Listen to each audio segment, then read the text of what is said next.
कारल्याची अशी भाजी तुम्ही कधी करून पाहिली का?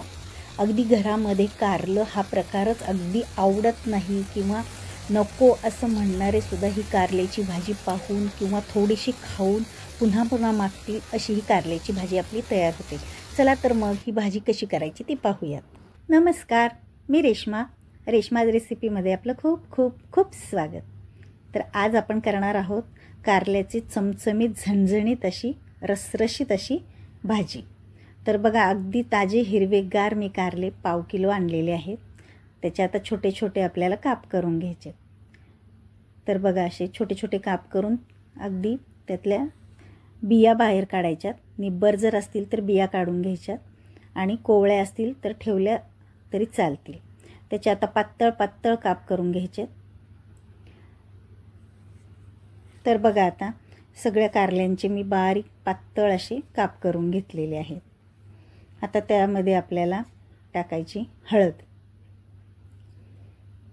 नंतर मीठ घालायचं आहे,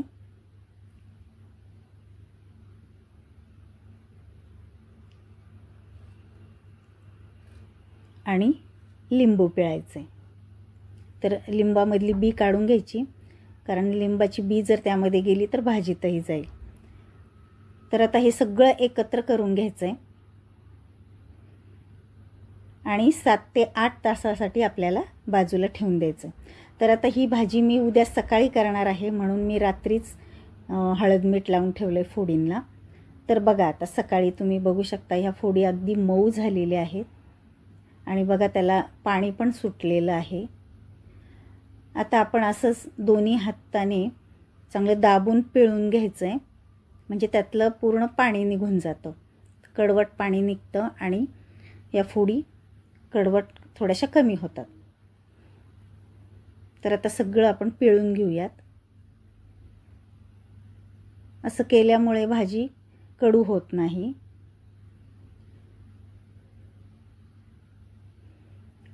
तर आता बघा तुम्ही, त्यातलं पाणी बरंच निघालेलं आहे, हे कडवट पाणी आहे.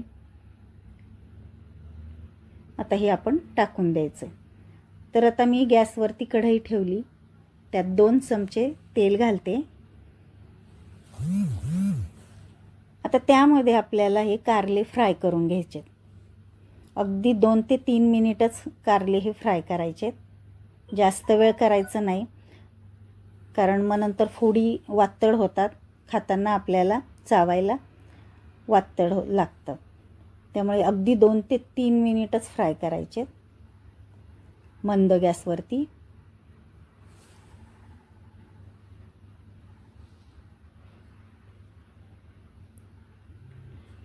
आता फोडी काढून घेतल्यात मी एका प्लेटमध्ये. आता पुन्हा कढईमध्ये आपण तेल घालायचं आहे. 2 चमचे मी तेल टाकते.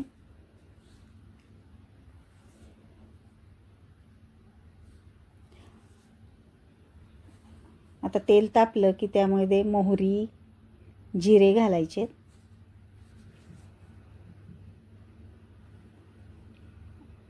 आता हे चांगलं तडतडलं की त्यामध्ये हिंग घालायचा आहे.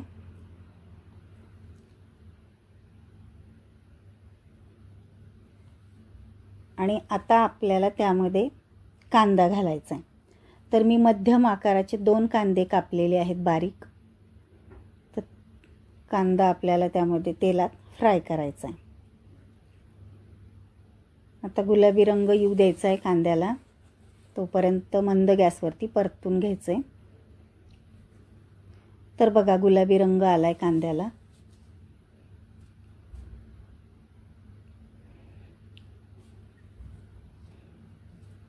आता आपण त्यामध्ये घालायचं आहे आलं, लसूण आणि कोथिंबीरची पेस्ट. आता ती पण त्यामध्ये चांगली परतून घ्यायची.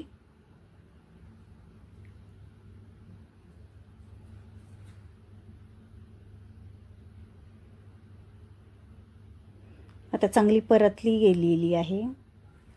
आता त्यात आपल्याला घालायचेत मसाले. तर हळद घालायची, नंतर लाल तिखट घालायचं आहे. तुम्ही आपल्या तिखटाच्या आवडीनुसार तुम्ही तिखट घालू शकता. आणि बेडगी मिरची पावडर मी त्यामध्ये घातलेली आहे, आणि चवीपुरतं मीठ. आता हे सगळं आपण पुन्हा एकत्र करायचं आहे. मंद गॅसवरतीच एकत्र परतून घ्यायचं आहे. गॅस मोठा करू नका, कारण हे मसाले जळले की भाजीला करपट वास येतो.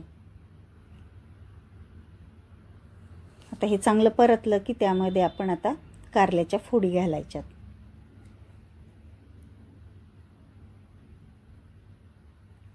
आता हे सगळं आपण एकत्र करून घेऊयात, मिक्स करून. त्यामध्ये अजून आपण धने पावडर घालायची. आता पुन्हा सगळं एकत्र केल्यानंतर आपण त्यात गरम पाणी घालायचं आहे. तर गरम पाणी आता मी अर्धी पळी घालते. तर मला ही भाजी थोडीशी कोरडी बनवायची. तुम्हाला जर थोडं अंगापुरता रस्सा ठेवायचा असेल तर पाणी थोडंसं तुम्ही जास्त घाला. आता मी थोडं थोडं पाणी घालूनच शिजवणार आहे, कारण कोरडी करायची मला. आता झाकण ठेवायचं आहे.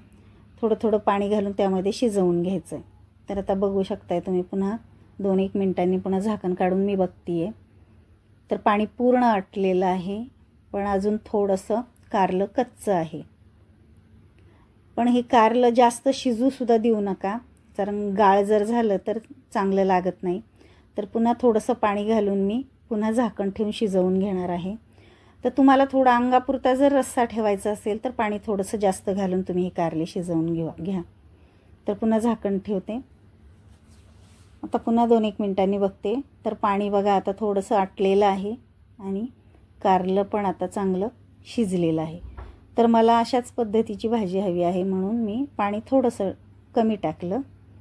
तर बघा आता शिजलं हे. जास्तही गाळ होऊ द्यायचं नाही फोडींचा. तर आता बघा आपली ही भाजी चांगली तयार झालेली आहे. आता झाकण ठेवते थोडा वेळ आणि हे बघा मस्त असं त्याला तेल सुटलं आहे.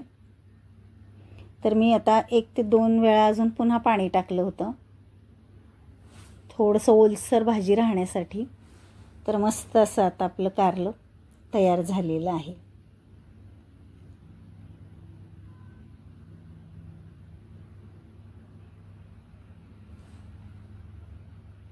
तर बघू शकताय, पोळीबरोबर, भाकरीबरोबर, भाताबरोबर सुद्धा खूप छान लागतं आणि नुसतं सुद्धा खाल्लं तरीसुद्धा ही भाजी खूप छान लागते. लोणच्यासारखं तोंडी लावायसाठी सुद्धा तुम्ही ताटात घेऊ शकता. अगदी न खाणारे सुद्धा आवडीने खातील. नक्की तुम्ही ट्राय करून बघा एकदा. आणि हे कारलं किंवा हा व्हिडिओ तुम्हाला आवडला असेल तर आपल्या चॅनलला लाईक, शेअर आणि सबस्क्राईब करा.